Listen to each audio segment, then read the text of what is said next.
bienvenidos a la segunda parte de estas jornadas de marzo. Tenemos para presentar la ponencia a Juan Manuel Aragüés, que es profesor de Filosofía en la Universidad de Zaragoza, exsecretario general del Partido Comunista en Aragón, promotor de mesas de convergencia, articulista del Periódico de Aragón, y los últimos libros que ha publicado pues contamos entre ellos con De la vanguardia al cyborg. Antes de empezar la ponencia, os voy a recordar que hay una concentración a las 8:30 en Paraninfo por la detención de 13 de los bucaneros, que sabéis que es la hinchada del Rayo Vallecano y que está muy vinculada a la protesta social. Y bueno, es una manera de criminalizar todo este movimiento. A las 8:30 en Paraninfo. Y cuando quieras. Bueno, buenas tardes. Lo primero, darle las gracias a Juventudes Comunistas por volverme a invitar a hablar aquí y a debatir, porque lo que quiero hacer es una intervención, se lo comentaba ahora Claudia, muy política. Creo que tengo foros suficientes para hablar de teoría y para hablar de filosofía, y que lo que necesitamos en estos momentos son, sobre todo, herramientas para salir a la calle y para que lo que hagamos en la calle revierta en trabajo político, ¿no? Entonces, mi intención en la charla de hoy, lo cual no quiere decir que no voy a hacer referencias filosóficas y referencias teóricas, porque creo que hay que fundamentar todo lo que se dice. La intención de la charla de hoy es bueno, establecer un diálogo entre todos y todas sobre cuestiones que yo creo que nos pueden, o que tenemos ahí presentes a la hora de abordar el hacer política en el contexto de crisis en el que nos estamos moviendo. Quiero hacer tres especies de previos antes de empezar. El primero es manifestar mi estupor. Mi estupor porque nuestra universidad parezca un cementerio.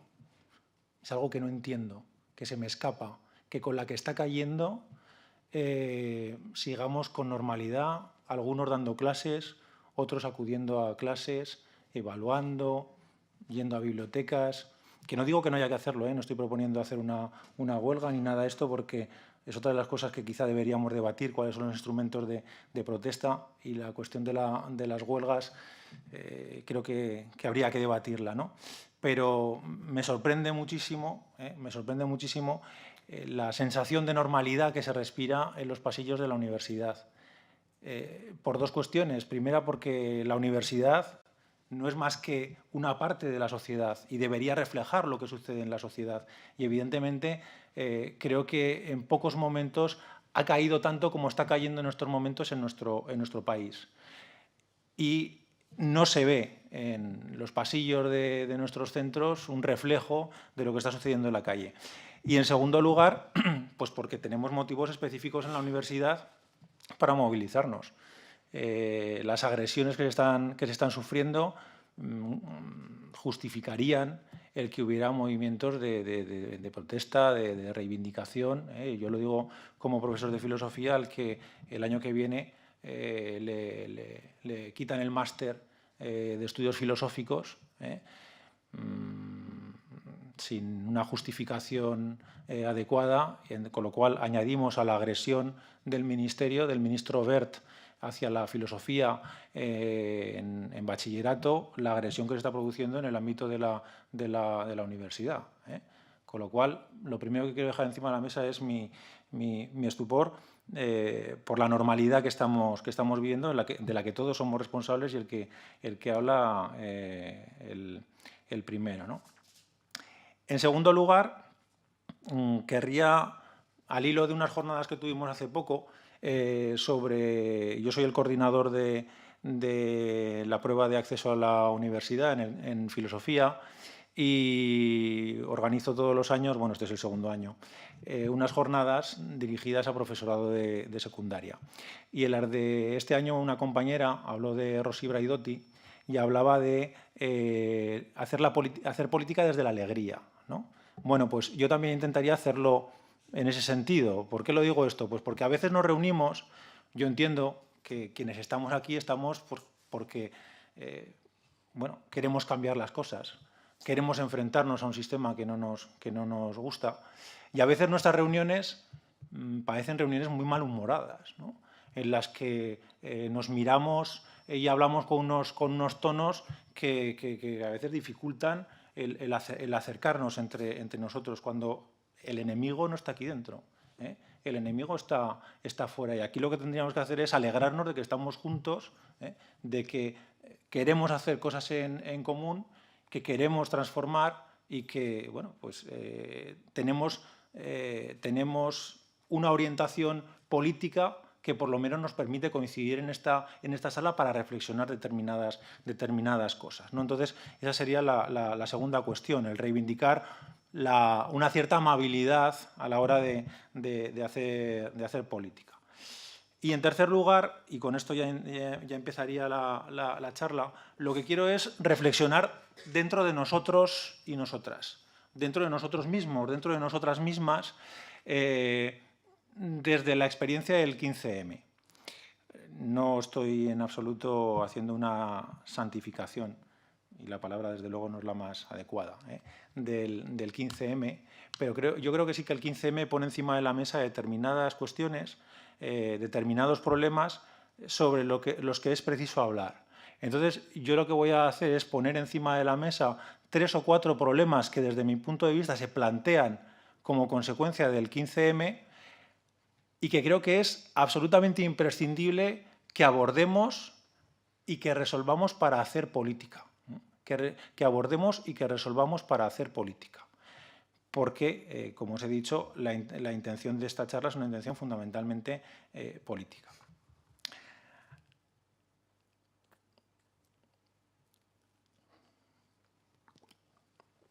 ¿Cuáles son los problemas que quiero plantear? Y ya os los adelanto para que veáis por dónde va la cuestión. El primero es la idea de consenso, que imagino que seréis conscientes de que ha estado muy presente en las movilizaciones y en las reuniones que surgieron con el 15M y que posteriormente se han desarrollado. Yo quiero hacer una crítica del concepto de consenso. Empezaré por ahí. En segundo lugar, haré una reflexión sobre la cuestión de la diferencia, de las políticas de identidad y de la reivindicación de la diferencia.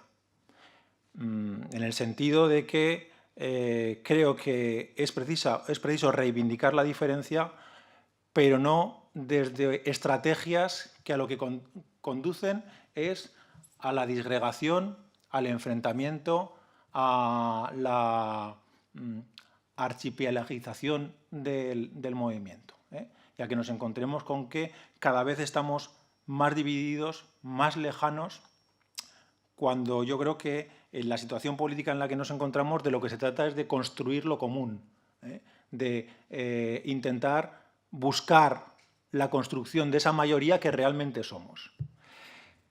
Y en tercer lugar, una tercera cuestión que quiero abordar es ese discurso tan antipolítico que a veces se observa en los movimientos sociales, en los colectivos ciudadanos, y que a mí me parece tremendamente peligroso.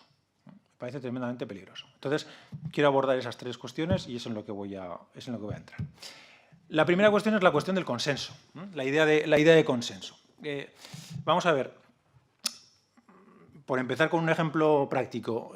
Yo en alguna de las reuniones y asambleas a las que acudí en el 15M me encontré, porque tampoco era de las personas que estaba todo el día en la Plaza del Pilar, pero me encontré con que se había decidido que no se podían tomar acuerdos que no fueran fruto del consenso unánime de la gente que participaba en la discusión, ¿no?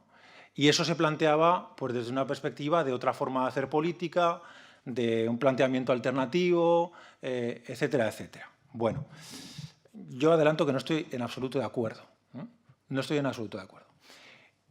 Y no estoy en absoluto de acuerdo desde una perspectiva filosófica, y lo voy a fundamentar filosóficamente. Pongo el ejemplo del 15M, pero en otros ámbitos nos hemos encontrado con situaciones semejantes. El año pasado constituimos una asamblea de filosofía, del grado de filosofía, y también, bueno, pues se tendía a tomar las decisiones desde esa perspectiva de la unanimidad y del consenso, y se huía de los procesos de votación, como entendido que la votación es algo negativo, ¿no? Bueno, vamos a ver. El consenso, la unanimidad, yo creo que parte de un planteamiento filosófico y teórico idealista y superado por nuestra tradición. Superado por nuestra tradición. Entiendo que nuestra tradición es la materialista, que partimos aquí de posiciones de carácter materialista. ¿Por qué está superado desde posiciones materialistas? Bueno, pues porque la idea de consenso parte de una de las ideas centrales de la modernidad, que es la idea de naturaleza humana. Los seres humanos compartimos una misma naturaleza, tenemos una naturaleza común, ese bon sens del que hablaba Descartes en el discurso del método, la naturaleza humana de la que habla Hume, que todos compartimos y que a través de un ejercicio racional, como sobre todo desarrolla Kant, puede llevarnos a una única visión de la realidad. Si somos capaces de ejercer nuestra reflexión de manera racional, de manera adecuada, todos y todas deberemos ver las cosas de la misma manera. Y por lo tanto, deberemos llegar a acuerdos unánimes sobre las cuestiones. Es lo que Kant teoriza, por ejemplo, en uno de sus opúsculos que se titula La paz perpetua.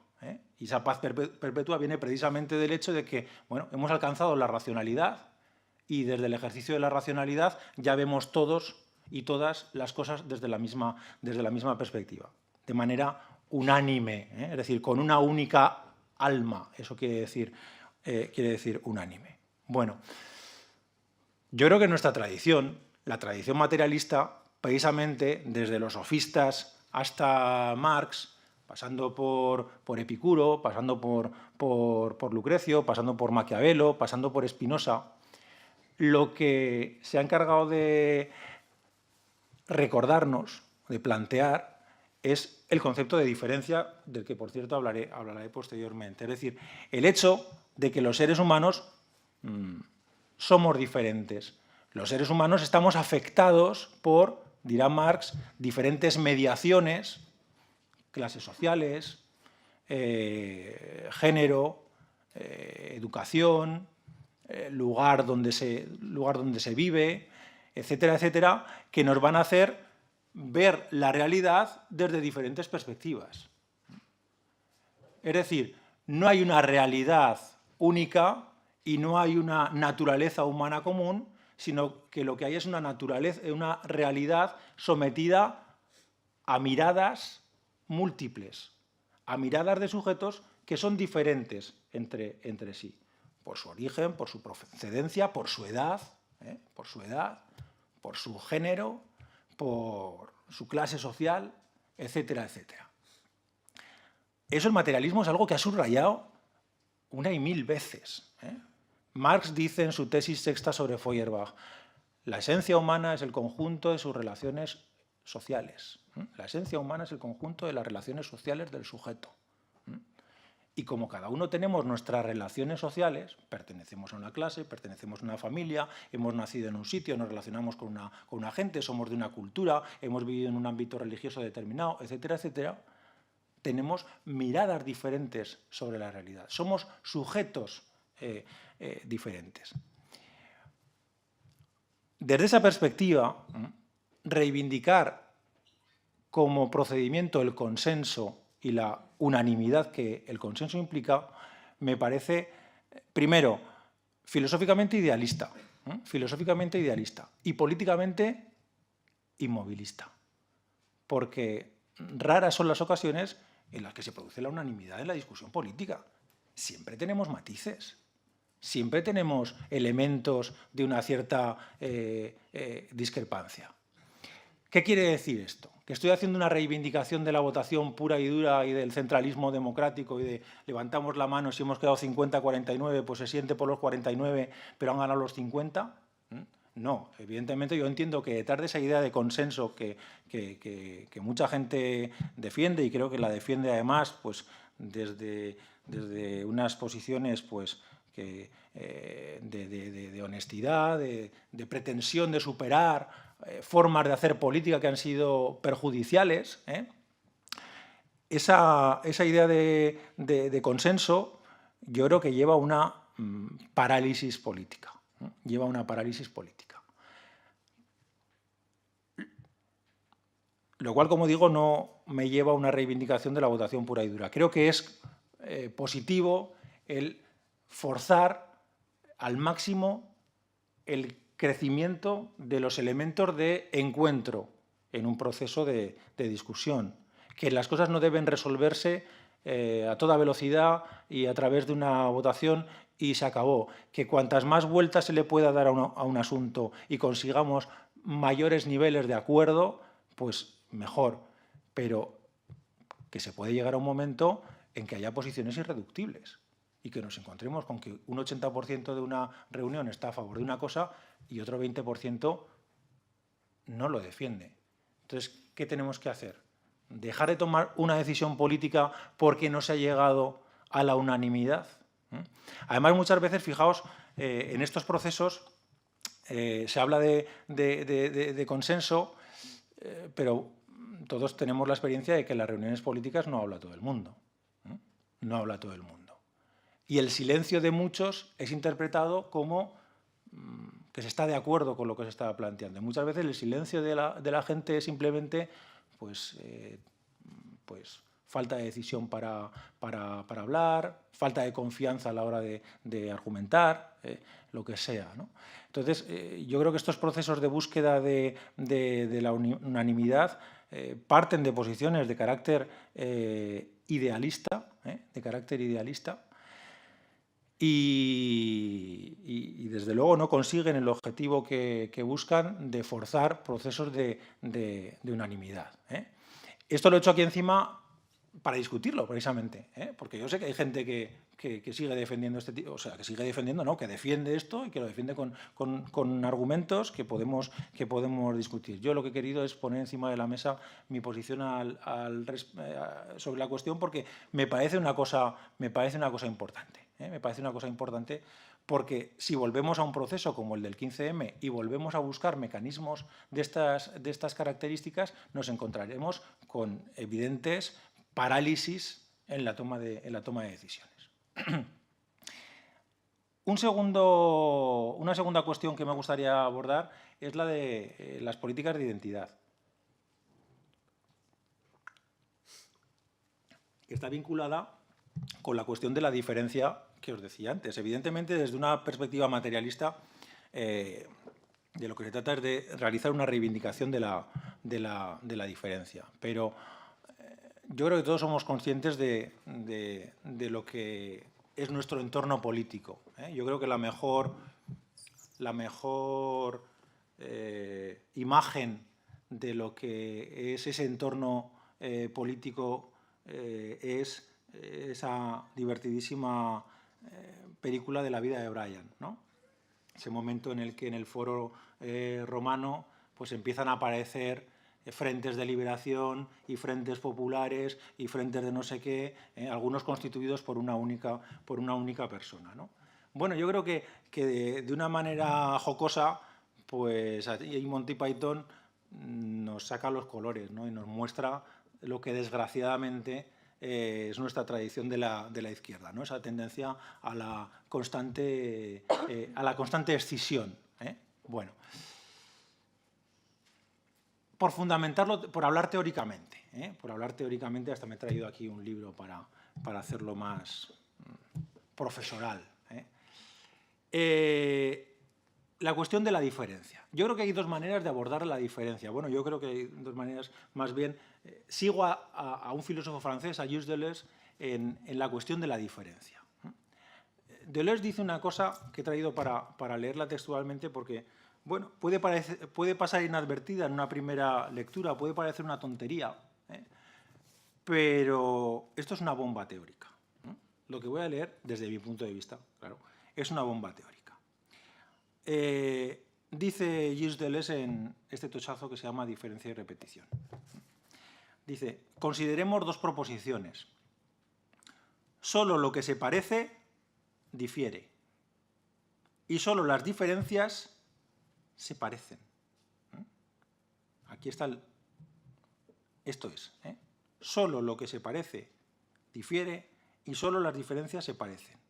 La primera fórmula plantea la semejanza como condición de la diferencia. Según la otra fórmula, en cambio, la semejanza y también la identidad, la analogía y la oposición solo pueden ser consideradas como efectos, productos de una diferencia primera o de un sistema primero de diferencias. Bueno. Sigue el párrafo y acaba diciendo: debemos preguntarnos si las dos fórmulas son simplemente dos modos de hablar que no cambian gran cosa, o si más bien se aplican a sistemas realmente diferentes, o tal vez si al aplicarse a los mismos sistemas y en último término al sistema mundo, no significan dos interpretaciones incompatibles y de valor desigual. Y acaba Deleuze diciendo, una de las cuales es capaz de cambiarlo todo. Bueno, ¿qué quiere decir Deleuze aquí? Deleuze lo que quiere decir es que hay dos maneras de enfocar la diferencia: como sometida a la identidad o como origen. Vivimos en una cultura, en una tradición filosófica en la que el privilegio lo ha tenido siempre la identidad, desde Platón hasta Habermas, pasando por Descartes, por Kant, por Hegel. Lo que se ha planteado es la identidad y sobre la base de la identidad las diferencias. Tenemos un concepto, tenemos el concepto botella y a partir del concepto botella tenemos las diferentes botellas que se diferencian entre sí, pero lo que tenemos en primer lugar es el concepto botella, la identidad. La nuestra es una historia de sumisión a la identidad. Hemos estado sometidos a la identidad porque hemos estado sometidos al platonismo. Hemos estado sometidos al platonismo. Y ha llegado un momento en el que la filosofía ha dicho, basta, vale de identidad, reivindiquemos la diferencia. A lo largo de la historia ha habido diferentes autores que han hecho esa reivindicación de la diferencia. Los sofistas, Epicuro, Lucrecio, Maquiavelo, Spinoza, Marx. Si os dais cuenta, estoy citando los mismos que he dicho antes cuando he hablado de los materialistas. Los materialistas han hecho una reivindicación de la diferencia. El problema es que cuando llegamos al siglo XX nos encontramos con que esa reivindicación de la diferencia se hace desde dos perspectivas. En la posmodernidad se hace desde dos perspectivas. Desde los que hartos y hartas de la identidad dicen hay que acabar con la identidad y hay que promover la diferencia, y entonces todo lo que sea identidad intentan destruirlo, y entonces entramos en un proceso que es el primero que dice solo lo que se parece difiere. Entramos en un proceso en cascada en el que cada vez nos vamos separando más porque siempre encontramos argumentos para alejarnos del otro. Es decir, yo soy diferente de ti. Y podemos estar en una discusión discutiendo sobre un texto y va a haber tantas voces sobre el texto como personas que estén en la discusión. Van a poderle sacar matices al texto. Y van a decir, bueno, mi posición se parece mucho a la tuya, pero no es exactamente... Y si queremos buscar el matiz, lo vamos a encontrar.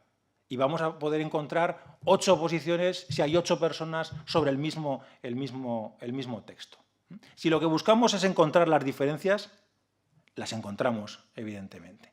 Y eso lleva a un proceso político de disgregación, de división, de alejamiento, que es en el que se ha instalado habitualmente la izquierda. El que se ha instalado habitualmente la izquierda. Y que yo creo que es tremendamente pernicioso y que en estos momentos, desde luego, de lo que se trata no es de que andemos mirándonos el ombligo y que leamos con afán de diferenciarnos del otro el último texto de Zizek o la última propuesta de Negri o tal texto de Marx. Creo que estamos ahora en otro momento, que es el de buscar las coincidencias. Y precisamente la tradición materialista lo que plantea es la evidencia de la diferencia. No se trata de ir a buscar la diferencia. No se trata de estar sometidos a la identidad y decir, mira, es que yo no quiero ser como tú me dices. Somos un país en el que hemos vivido mucho el imperialismo español, por decirlo de alguna manera. Y frente a ese imperialismo español, de lo español, hemos intentado ir buscando, pero claro, en ese proceso de ir buscando, puedes acabar reivindicando tu terruño más estricto. Y dentro de ese terruño, la acera de enfrente de la del otro. Frente a esas políticas de identidad que nos han querido imbuir, ha habido como reacción la reivindicación de la diferencia. Pero esa reivindicación de la diferencia ha podido llevar a divergencias y a discrepancias que impiden el diálogo entre los sujetos.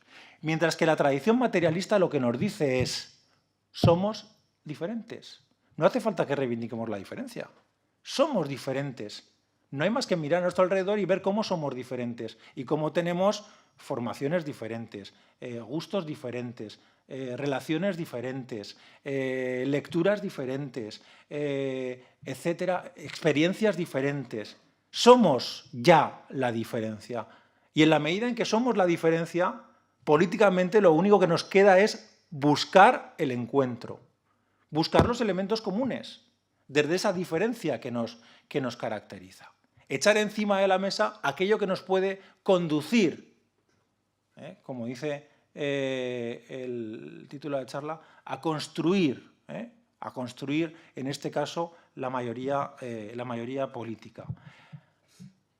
Esa es la vía que yo creo que debe plantear una alternativa de carácter materialista, la de, desde la conciencia de que somos diferentes, buscar aquellos elementos que nos permiten la cercanía, el encuentro. Yo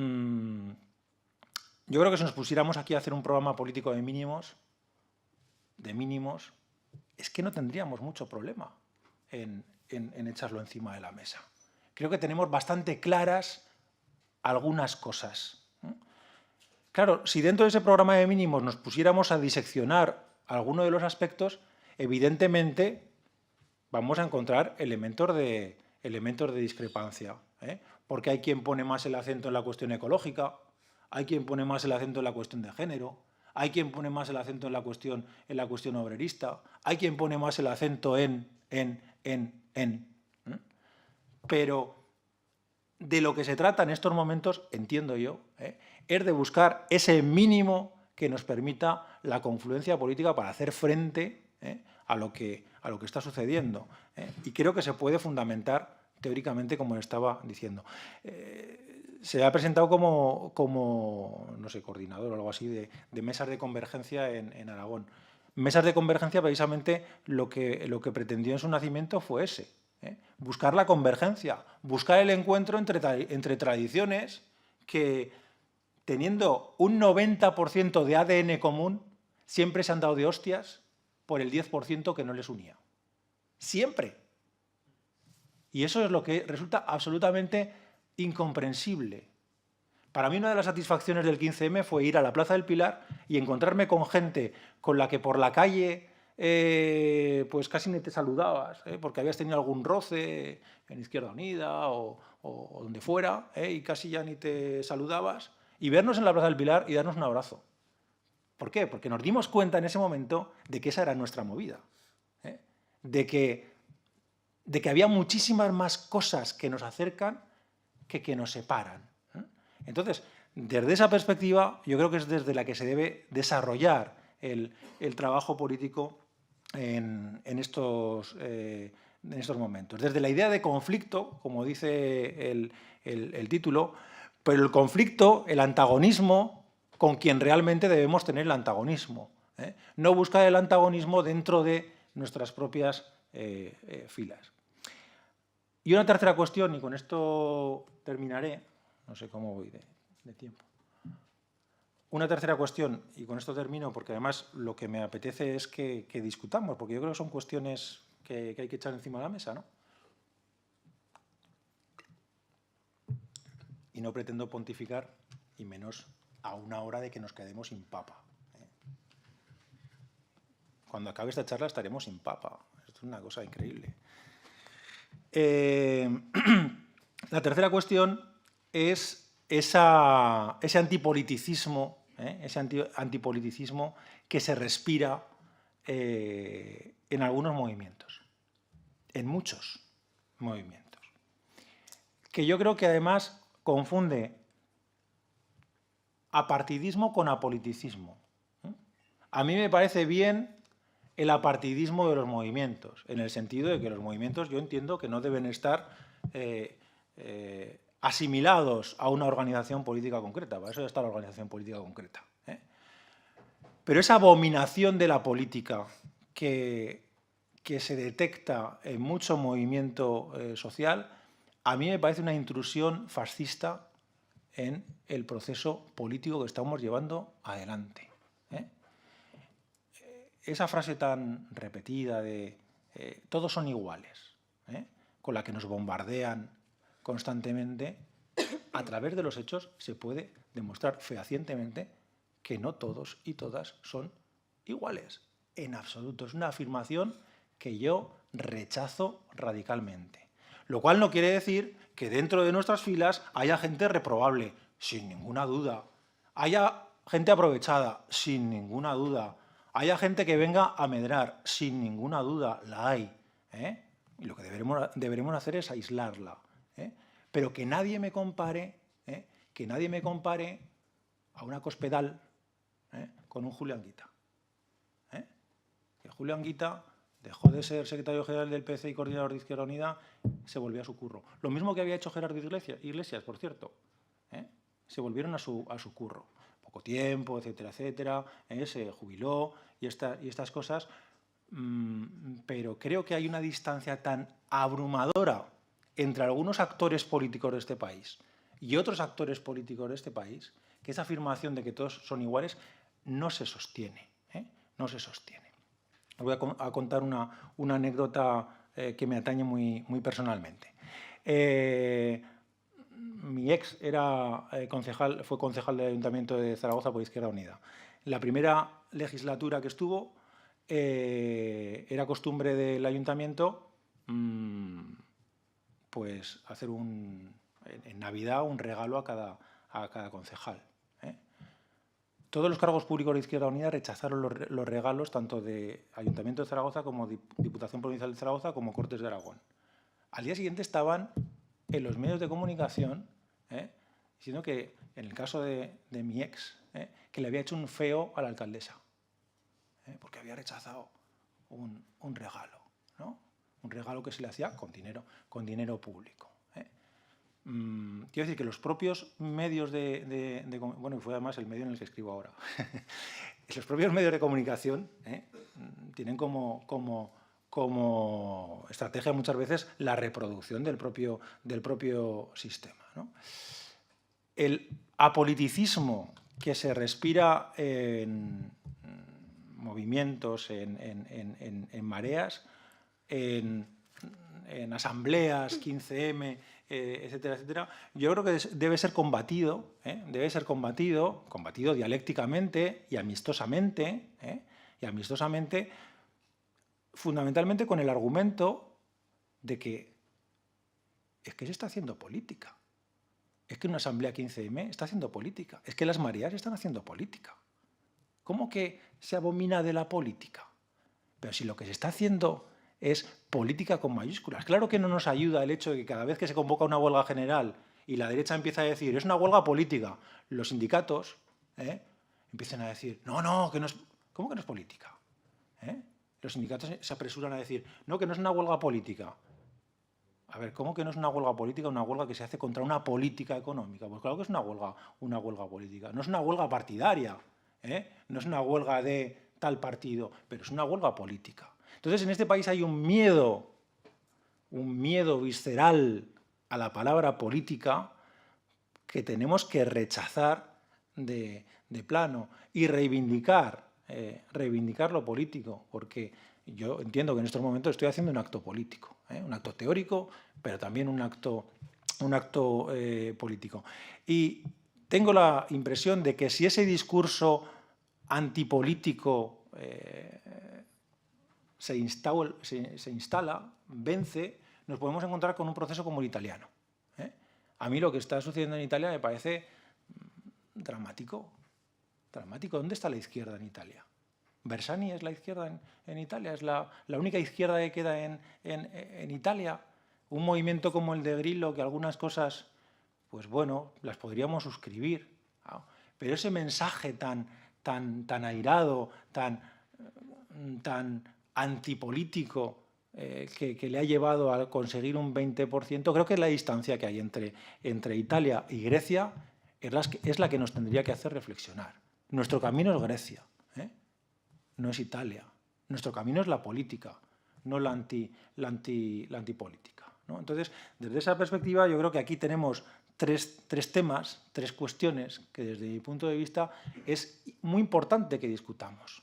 Muy importante que discutamos y que reflexionemos sobre ellas para ver cómo afrontamos las dos cuestiones que se plantean en el título de la intervención, ¿no? Por un lado, pensar el conflicto, ser conscientes de que la historia es conflicto. Eso nos lo dice Marx muy claramente cuando habla de la lucha de clases. La historia es conflicto, la historia es enfrentamiento y no va a dejar de serlo, no va a dejar de serlo nunca. Pero hay que determinar bien con quién es el conflicto, dónde está la contradicción, hacia dónde debemos dirigirnos.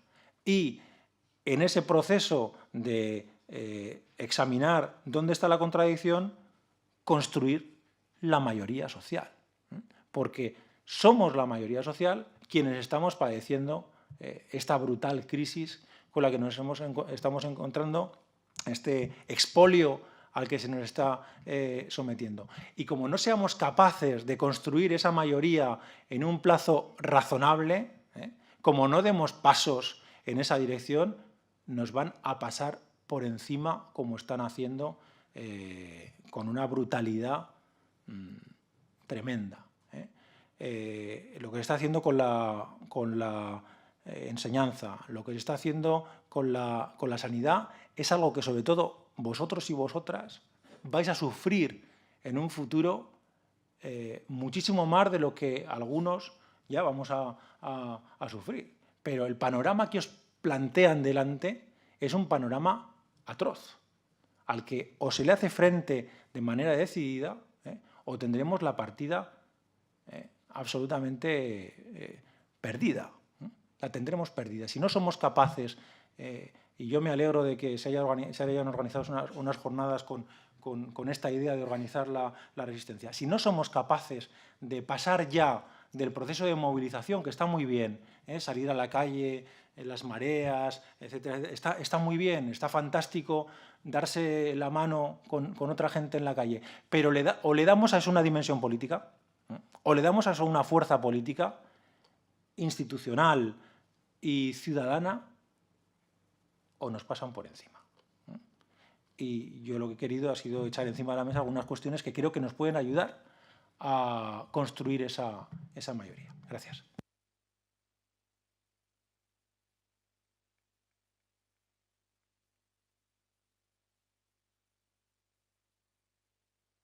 Bueno, pues si tenéis preguntas y el momento es ahora.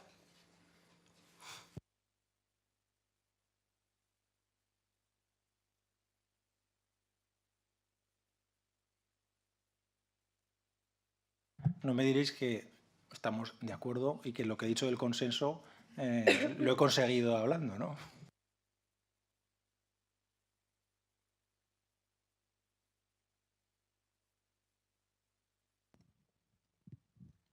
Buenas. Aún estando de acuerdo con el planteamiento, yo creo que lo que planteas es muy conflictivo, porque al final, ¿dónde pones esa frontera, ¿no? Quiero decir, ¿estamos en contra del PP? ¿Estamos en contra del neoliberalismo? ¿Estamos en contra de los gobiernos que aplican recortes? Conforme más vas ampliando la frontera, más gente te queda fuera y más gente te queda dentro, depende. Con lo cual, la propia definición de qué mayoría construyas es muy conflictiva. Y lo mismo con la otra parte, no solo con el contra qué estás, sino quiénes estás. ¿Estamos contra eso? ¿Estamos, por ejemplo, dispuestos a usar otra política dentro de un Estado? Habrá gente que diga, no, el Estado no es un instrumento válido para organizar esa resistencia. Luego, aún en esa voluntad de construir lo común va a haber posiciones antagónicas que difícilmente son, digamos, capaces de llegar a una postura intermedia. No sé si me explico. Bueno, te voy a contestar con algo que decía alguien a quien ya he citado, ¿no? Programa, programa, programa. Quiero decir, estoy de acuerdo contigo, que depende de dónde coloques la criba, pues esa mayoría se aumenta o se reduce, ¿no? Por eso yo creo que en estos momentos de lo que se trata es de un programa de mínimos, para hacer frente. Yo creo que hay claro, iba a volver a decir una cosa que en una asamblea de 15M alguien me saltó, ¿no? Iba a decir eso de, bueno, estamos de acuerdo en la defensa de la educación pública, ¿no? Porque hubo un día una discusión ahí en la Plaza del Pilar y ya llegó un momento en que pedí la palabra y dije, hombre, pero estamos de acuerdo en la defensa de la educación pública, ¿no? Y entonces un compañero muy visceralmente me dijo, ¡no! ¡Autogestionaria! Y dije, bueno, vale, no me lo podía imaginar que... Vale, y luego reflexionando, pues lo entiendo, pero claro, esa diferencia creo que viene después. Creo que viene después. Es decir, primero hay que pararle los pies a los que nos están masacrando. Luego ya discutiremos si es autogestionaria, pública o cómo. Pero, por favor, recordemos el 36, que nos pusimos a discutir si pública o autogestionaria, y fue nacionalcatolicismo. Entonces, claro, yo creo que tienes razón, Víctor, pero para mí esto es un proceso en etapas. Para mí esto es un proceso en etapas. Y hay una primera etapa de una amplísima mayoría social que no quiere lo que se está haciendo. Y luego ya veremos cómo evoluciona el proceso. Si somos capaces de quienes estamos más a la izquierda de encauzarlo hacia donde queremos. A ver si somos capaces de eso. Pero por lo menos pongámonos de acuerdo para parar el proceso brutal de agresión que estamos sufriendo. Hola. En la Italia actual, el mensaje político de Beppe Grillo puede ser o es un mensaje fascista.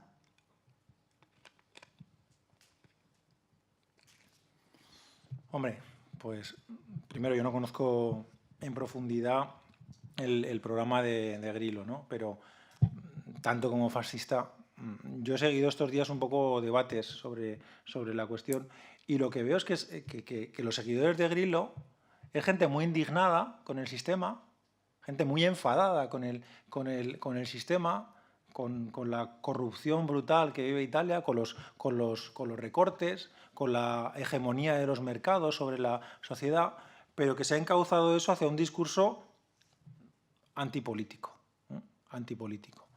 Y yo es ahí donde veo el problema. Que pueda haber una deriva fascista pues en el movimiento de Grillo yo diría que no. Yo diría que, vamos, es más, el planteamiento fascista Italia ya lo tiene ocupado por la Liga Norte, por ejemplo, ¿no? Lo mismo que en Grecia está Amanecer Dorado. Es decir, si Grillo ha salido es porque tampoco se siente representado por la Liga Norte, que es el discurso fascista italiano. Aunque sí que habría que ver que donde Grillo consigue muchos votos es en Sicilia. Y que, claro, la Liga Norte es un fascismo de la burguesía del norte. Y puede que la reacción siciliana sea una reacción pues, con esos tintes hecha desde la pobreza del sur, desde el menosprecio del sur, etcétera, etcétera, ¿no? Entonces, yo diría que en estos momentos no hay elementos para entender que el mensaje de Grillo sea un mensaje fascista encubierto, pero que podría haber una deriva en esas direcciones. Sí, por eso decía yo que a mí también me preocupa mucho lo que pueda ocurrir aquí, ¿no? con el lenguaje que se utiliza tan antipolítico. ¿O somos capaces de encauzar eso, o una de las salidas en tiempos de crisis, Es que, claro, la salida fascista es mucho más fácil en el sentido intelectual del término. Empiezas a criminalizar a todo Dios y es sencillísimo. La culpa es del extranjero, la culpa es del diferente, la culpa es de los alemanes, la culpa es del extranjero pobre que tienes dentro y del extranjero rico que te oprime. Entonces, ese discurso es muy, muy, muy fácil. Eso es lo que a mí me preocupa. Tomo la libertad de complementar lo que decía Juanma. En el programa de Pepe Grillo hay cosas preocupantes, como que, por ejemplo, Pepe Grillo hiciera un artículo que se llamaba el racismo a la italiana, donde defendía las medidas de Sarkozy de impedir la entrada de gitanos rumanos y donde proponía medidas como negar la nacionalidad a los inmigrantes de segunda generación. Con lo cual, no sé si fascista, pero al menos componentes muy, muy peligrosos ya hay. Luego, otra cuestión también bastante peligrosa es que el Movimiento 5 Estrellas, antes que un partido, es una marca registrada. Esto quiere decir que gente que intenta hacer asambleas ciudadanas por su cuenta bajo el Movimiento 5 Estrellas ha sido denunciada por infringir el copyright y expulsada, con lo cual la democracia participativa que pueda haber dentro de un partido que no es un partido sino es una empresa, pues lógicamente será bien poca.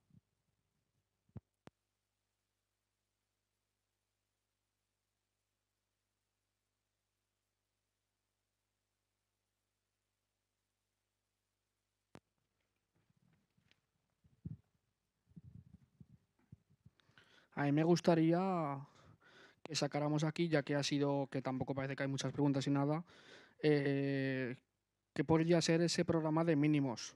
Si deberíamos conformarnos con lo que teníamos antes o tendríamos que intentar ir un poco más allá, sobre todo en el tema de participación ciudadana a la hora de participar, no solo electoralmente, etcétera, etcétera. Y sobre todo hay un tema que también me preocupa, que es el tema de las privatizaciones de empresas públicas y demás, ya no solo de empresas grandes, sino de temas como el Agua en Madrid y demás, que parece que es algo que está demasiado extendido, incluso en la izquierda, sino que, no sé, el tema este de los populismos latinoamericanos, de que hablan, de las nacionalizaciones y tal, parece que no está demasiado extendido y que es como una práctica populista para ganar votos y no se ha sabido cómo explicar qué es lo que se busca allí. No, simplemente era un poco eso, a ver qué podíamos sacar en claro de eso. Bueno, yo creo que ya hay bastantes colectivos pensando en esa clave de un programa común. Cuando hoy he publicado un artículo en el periódico precisamente en el que hablo un poco de esta cuestión, ¿no? Sabéis que aquí se produjo la alianza entre Izquierda Unida, Chunta y la Iniciativa Social, dentro de la cual estaba Mesas de Convergencia. Y claro, lo primero que se planteó en ese proceso es un programa unitario, entre fuerzas pues relativamente diferentes como pueden ser Izquierda Unida y Chunta, y luego la gente que estábamos de la Iniciativa Social, que también aportábamos nuestras cosas, ¿no? No es cuestión de analizar el proceso, porque yo creo que ha perdido vida, por decirlo de alguna manera, lo que se inició ahí, pero paralelamente a eso están surgiendo otros movimientos, pues por ejemplo el de Ateneo. Ateneo es un grupo en el que yo estoy metido y otra gente en esta sala también está metida, que lo que busca precisamente es una confluencia de movimientos, partidos, organizaciones, diseñando también un programa común. También hay otro colectivo que se llama Somos Mayoría, que impulsó Julio Anguita, que tiene un carácter más interclasista, por lo que decíamos antes de dónde ponemos la frontera, y que en Zaragoza también tiene bastante fuerza. Es decir, hay ahí diferentes colectivos pues, que están intentando plantear ese programa de mínimos, ¿no? No creo que sea cuestión de decir aquí los puntos que lo caracterizarían, porque precisamente lo que se trata no es de que alguien venga aquí a decir los puntos, sino que la idea es la de que desde abajo seamos capaces de construir aquella política que queremos. Eso es lo que reivindicamos, ¿no? La participación para implementar la política que deseamos. Claro, lo que decías del populismo, ahí tenemos otra demostración de cómo nos ganan la batalla. La propia utilización del concepto populismo. Claro, inmediatamente que sale Venezuela o Ecuador o Bolivia es populismo, ¿eh? Con las connotaciones negativas que tiene ese concepto de populismo. Bueno, yo desde luego prefiero no utilizar ese concepto por la carga peyorativa que tiene. Es más, pienso que tenemos muchísimo que aprender de los procesos políticos que se están dando en América Latina. Esta mañana un amigo decía que ahora somos nosotros el tercer mundo, y que son ellos políticamente son ellos el primer mundo. Es donde se están dando experiencias interesantes, con errores, con cosas que podemos no compartir, pero yo creo que los experimentos políticos que están produciendo allí son tremendamente interesantes. El tema de las expropiaciones, pues efectivamente, hay veces que tienen un componente de distracción política interna dentro de esos países. Yo creo que esto no lo podemos negar, que a veces lo utilizan como una maniobra de distracción interna. Pero sí que quiero apuntar dos cosas. Primera, los servicios que prestan en general las multinacionales en estos países son deplorables. Yo lo digo por la experiencia que he tenido en Nicaragua, cuya red eléctrica es gestionada por Endesa. Bueno, de absoluta vergüenza, de tener luz 2 horas al día. 2 horas al día en las zonas rurales, no en Managua. Managua era un sitio privilegiado porque tenía 8 horas al día de luz. Pero el resto, y no había inversión, no había... Además, cuando estuve yo, iba con un amigo que se dedica a estas cosas y miraba el cableado y se partía de risa, ¿no? Diciendo, pero bueno, qué barbaridad, qué tipo de red hay aquí, ¿no? Entonces, el servicio que prestan las multinacionales, iba a añadir españolas, pero esa es la segunda parte. El servicio que prestan las multinacionales es un servicio deplorable, que lo que busca es, bueno, pues el beneficio, como es normal. Y luego, claro, poner el grito en el cielo como pone nuestro gobierno. Cada vez que se expropia una de estas empresas, que inmediatamente añaden española. No sé por qué dicen española. No entiendo lo de española, porque fueron españolas, fueron del Estado, pero ya no son españolas. Han sido regaladas a compañeros de pupitre de José María Aznar, el caso de Telefónica, sabéis que se le regaló bueno, todas ellas han pasado a manos privadas que no tiene ninguna repercusión hacia la economía del ciudadano y de la ciudadana española, ¿no? Entonces, esos procesos de privatización, en algunos casos, es que yo creo que deberíamos empezarlos aquí, porque una de las cuestiones que se plantea en ese programa común es una banca pública.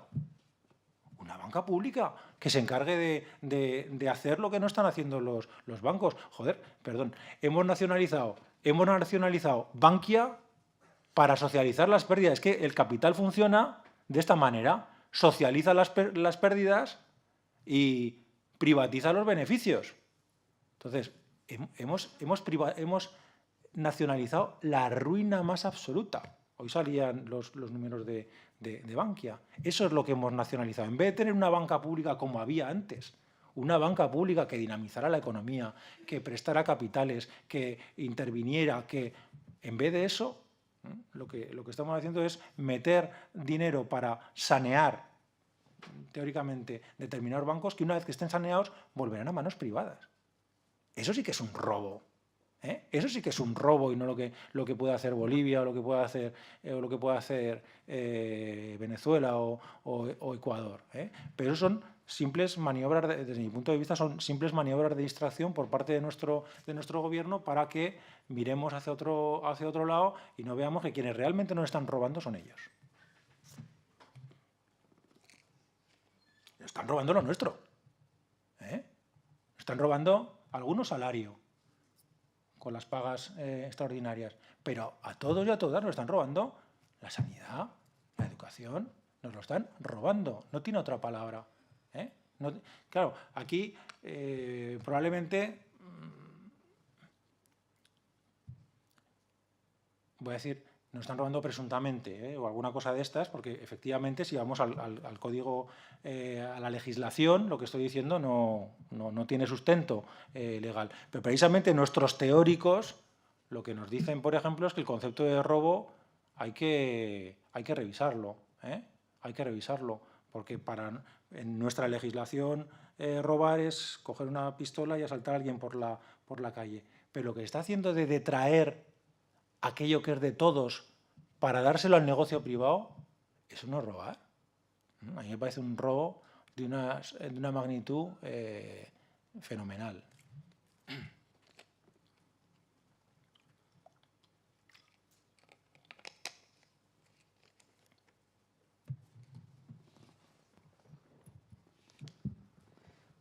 Bueno, sobre el tercer punto que había señalado, la actitud antipolítica, quería plantear el debate si esa actitud antipolítica es un tipo de actitud como una más o, sin embargo, es algo sintomático, ¿no?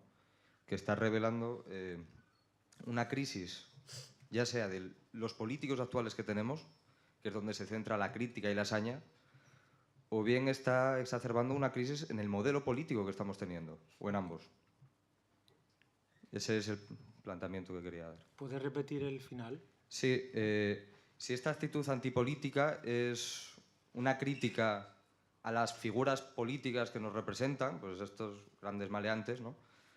O bien si es un síntoma de un modelo político que está agotado, que estructuralmente ya no funciona y por tanto se pide una renovación. Es decir, si es un problema de quién representa la política o si se pide una nueva forma de hacer política. Ojalá fuera lo segundo, pero yo creo que no. Yo creo que no, porque es que, claro, además, cuando te encuentras con este discurso de todos son iguales, y luego llegan elecciones y te encuentras nuevamente con que el 70% vuelven a votar a los iguales. A los iguales. Entonces dices, bueno, entonces, ¿dónde está toda esta gente que está diciendo todos son iguales? Vuelven a votar en la misma dirección, ¿no? Entonces, yo creo que desgraciadamente no es una crisis de sistema. Nosotros deberíamos intentar enfocarlo hacia allá, hacia que fuera una crisis de sistema, pero creo que no es una crisis de sistema, sino simplemente es, bueno, un malestar ante, claro, una situación que se está haciendo. Es que de día a día, cada día es un sobresalto, ¿no?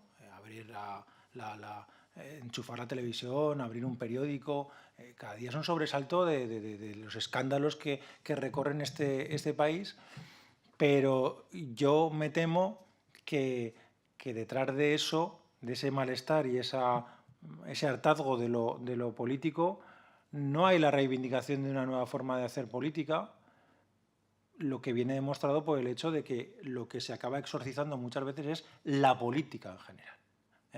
Huyamos de la política. Claro, en este país tenemos un ejemplo de alguien que decía que no hacía política, ¿no? Recordad que Franco decía aquello de haced como yo y no os metáis en política. Claro, pues esa idea de la política es algo negativo. De todas maneras, yo creo que tenemos un país en ese sentido muy peculiar. Tenemos que convivir con nuestra historia y con nuestra tradición.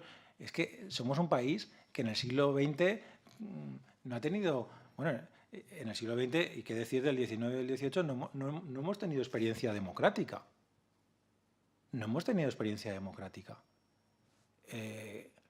Yo muchas veces miro a Francia con sana envidia, ¿no? Es decir, hostia, qué debates, qué movilización, qué capacidad. Pero claro, que estamos hablando de un país que lleva 200 años ejerciendo una cierta democracia. Tampoco vamos a decir ahora que Francia es una maravilla o que Alemania sea una maravilla, pero yo creo que son sociedades más acostumbradas a participar, mientras que nosotros y nosotras no estamos acostumbrados a participar. Entonces, esa crítica de lo político es una crítica que no afecta a la raíz del sistema, sino que incluso, desde mi punto de vista, le hace el juego al sistema.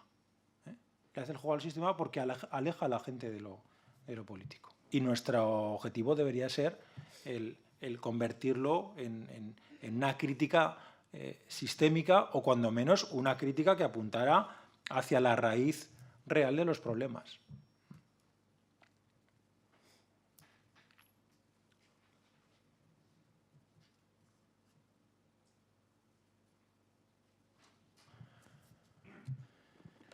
estábamos hablando aquí de temas, pues, por ejemplo, participación, ¿no? Y ahora estamos viendo cómo, pues, en nombre de toda esta antipolítica que hay desde muchos movimientos sociales, se está atacando todo lo que es una política. Por ejemplo, órganos de participación, como son los consejos de juventud, se están siendo atacados bajo el argumento de que hacen política. Yo, por ejemplo, estoy ahora en el Consejo de la Juventud de Aragón, Víctor está en el de Zaragoza y muchas veces se nos echa en cara que hacemos política. Entonces, organismos que son interlocutores de un colectivo que ante determinadas leyes que salen, ante determinadas actitudes de los gobiernos, se les acuse de hacer política, me parece contradictorio, ¿no? Ahora mismo se nos está recortando, se nos está atacando. Y hemos visto ahora también ejemplos como puede ser el Consejo de Personas con Cáncer de Mama, creo que era, que en 6 años no se ha convocado nunca y se ha disuelto. Y se ha disuelto porque no se ha convocado en 6 años desde la Administración, que eran los responsables y han sido los mismos que lo han disuelto. Entonces estamos viendo como cualquier cauce de participación ciudadana que podía existir hasta ahora está siendo anulado, está siendo atacado, está siendo criticado precisamente por la gente que está ocupando estas administraciones. Entonces, que es preocupante porque también esto también es fascistización de un régimen, el impedir que un ciudadano, una persona joven, en el caso que nos atañe aquí, pueda participar a través de un órgano en una decisión política como es además lo que está sujeto a la ley.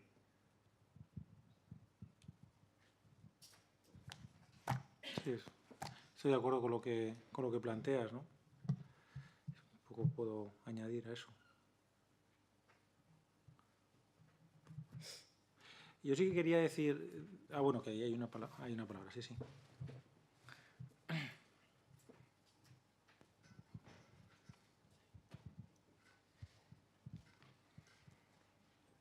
Antes hablabas de a las mareas, a las manifestaciones y tal, de darles un verdadero sentido político, de que tuvieran como una repercusión en la política.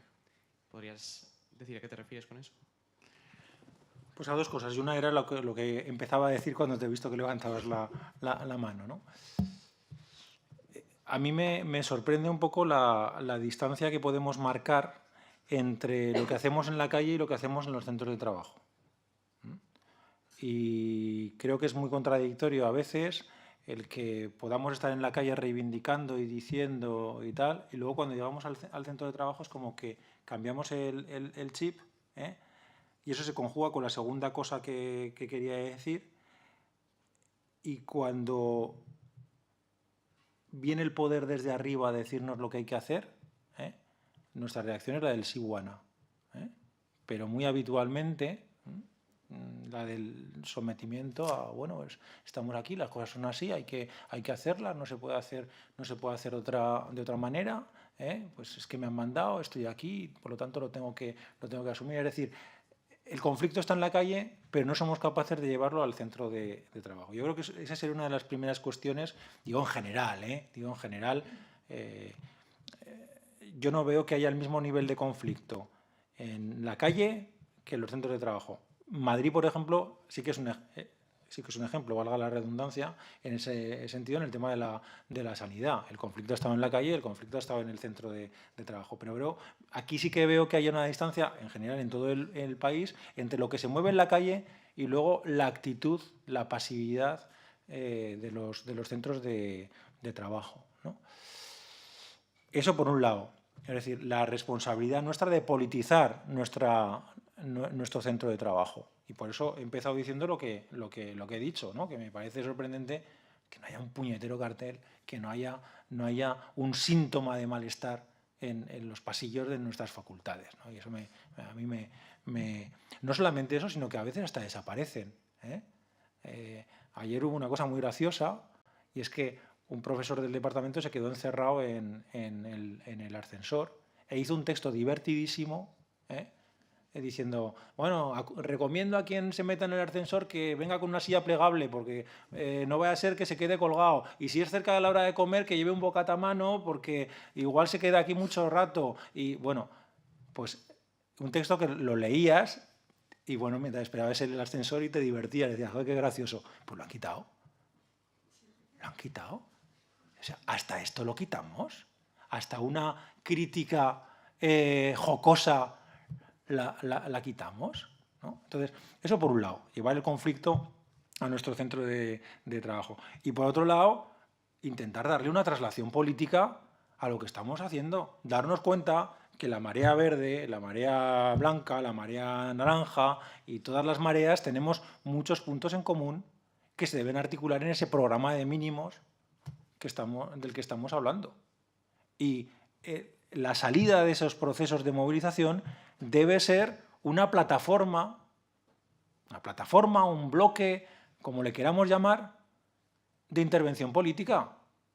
De intervención política en el sentido de interlocución con la administración, pero yo creo que incluso convocación electoral, que confluyamos electoralmente todos aquellos que estamos indignados por este proceso político en el que estamos metidos y constituyamos un colectivo en alianza con fuerzas políticas que entendemos que están en nuestras mismas posiciones y vayamos a un proceso conjunto.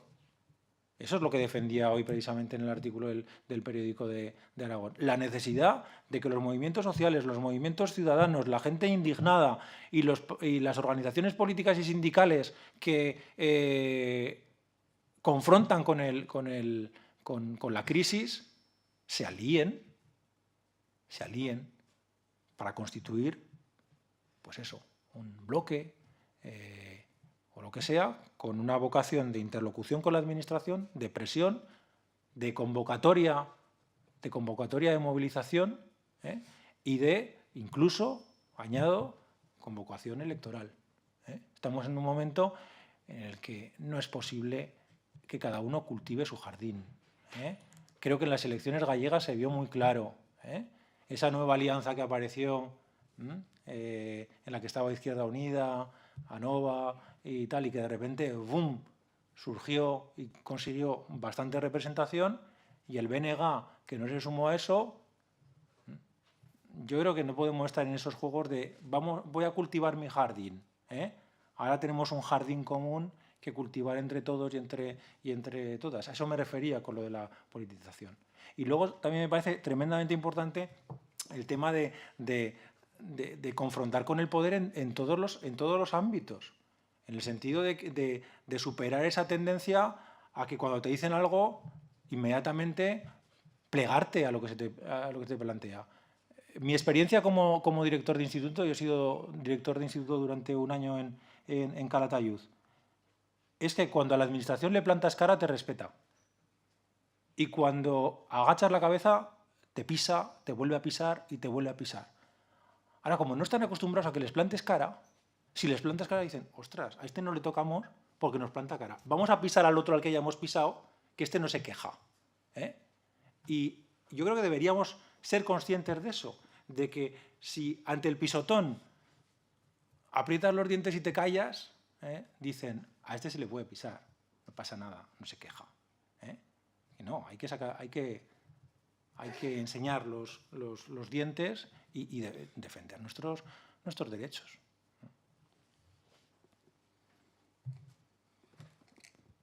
Hola. Hola. Yo quería decir que hemos tenido antes una charla y la verdad es que me he quedado muy desesperanzada porque, bueno, resulta que todo esto de los robos y la privatización y todo lo que está ocurriendo es una especie de complot a nivel mundial. Y bueno, pues el tema de la politización, la verdad es que en cierto modo me parece justificado porque tengo la duda de si realmente en una política en la que el enemigo lo abarca todo, queda hueco para lo que la izquierda quiere. O sea, queda cabida para eso. Hay que partir de que el enemigo no lo abarca todo. Estamos aquí. Estamos aquí. Y estamos en las calles. Y hacemos cosas. Nuestro sistema... A ver, voy a ponerme otra vez teórico. El problema de nuestra transición, digo, a otra sociedad, es diferente del problema de la transición del feudalismo al capitalismo. La transición del capitalismo a lo que sea no es lo mismo que la transición del feudalismo al capitalismo. ¿Por qué? Porque la transición del feudalismo al capitalismo se hizo con la aparición de balsas de capitalismo en el propio feudalismo. El comercio generó capitalismo dentro del feudalismo. Y ese capitalismo fue creciendo, desbordó los límites del feudalismo y se hizo dominante. ¿Cuál es el problema de nuestro modelo? Que nuestro modelo no ha sido capaz hasta ahora de ir generando balsas dentro del sistema, de ir generando espacios liberados, de ir generando otras formas otras formas económicas, otras formas de actuar. Eso es tremendamente difícil en el capitalismo, hasta el punto de que una experiencia como la de la Unión Soviética se derrumbó en parte pues porque tenía que competir con una fuera capitalista que acabó estrangulando el proceso. ¿Qué es lo que quiero decir con esto? Que efectivamente nuestra tarea es muy complicada, porque hay por ahí experiencias de cooperativas, de no sé qué, de no sé cuántas, y cada vez hay más cosas en este sentido. Pero intentar extenderlas resulta realmente complicado. Y te encuentras con que hay gente que está intentando gestionar la energía al margen de las grandes empresas, y hay cooperativas en ese sentido, y otras cooperativas que intentan salirse del proceso de las grandes superficies y que ofrecen productos ecológicos. Y sí, todo eso existe y son prácticas alternativas, pero muy débiles a diferencia de lo que ocurría en la transición del feudalismo al capitalismo. Pero siendo conscientes de eso, siendo conscientes de que del tremendo poder del capital, del tremendísimo poder del capital, yo no diría que lo abarca todo. Yo no diría que lo abarca todo. Yo creo que hay espacios de contestación, hay espacios de antagonismo. Creo que, como he dicho antes, en Sudamérica se están dando espacios de antagonismo. Creo que está habiendo procesos de subjetivación en nuestras sociedades que están permitiendo que la gente tome conciencia de lo que sucede. Yo pondría la imagen aquella del bombero de La Coruña, el bombero de La Coruña, que en vez de cortar la cadena de la abuela a la que van a expropiar, coge la pancarta de stop desahucios. Eso es una subjetividad liberada. Eso es una subjetividad que se ha hecho antagonista y que ha decidido enfrentarse. Entonces, que sí, que son tremendamente poderosos, que tienen toda la maquinaria, que tienen los medios de comunicación, que tienen. Eso es cierto. Y nuestra lucha es contra un gigante, pero yo no diría que lo han ocupado todo. Es más, creo que estamos en un momento en que les estamos desocupando de algunos lugares. Yo era políticamente más pesimista hace 10, 12 años que en estos momentos. Creo que hace 10, 12 años esta sociedad estaba mucho más dominada, mucho más subyugada. Entonces sí que no había espacios de contestación y no había posibilidades de nada. Y ahora están creciendo. Poco a poco no sabemos cómo llevarlas, no sabemos cómo gestionarlas, no sabemos unirnos todavía, pero yo creo que estamos en un momento en el que hay un rayo de esperanza en el proceso de movilización. Eso es como lo veo yo, o como lo quiero ver, por lo menos.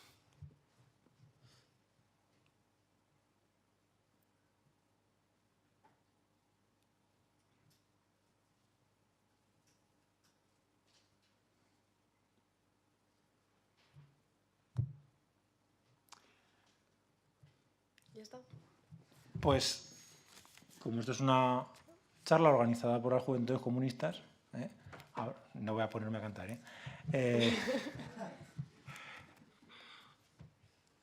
Tesis 11, Tesis 11 de Marx. Hasta ahora los filósofos nos hemos dedicado a interpretar el mundo. De lo que se trata es de transformarlo. Y creo que estas charlas, que me parecen tremendamente interesantes, tienen que tener una dimensión en los pasillos. En los pasillos. Tenemos que hacernos ver en los pasillos. Tenemos que dejar constancia de nuestro malestar, de nuestro cabreo. Sin que esto no estoy llamando a una huelga ni a este tipo de cosas, porque he dicho antes que tampoco lo veo como instrumento. No fastidiamos a nadie haciendo una huelga, desgraciadamente, ¿eh?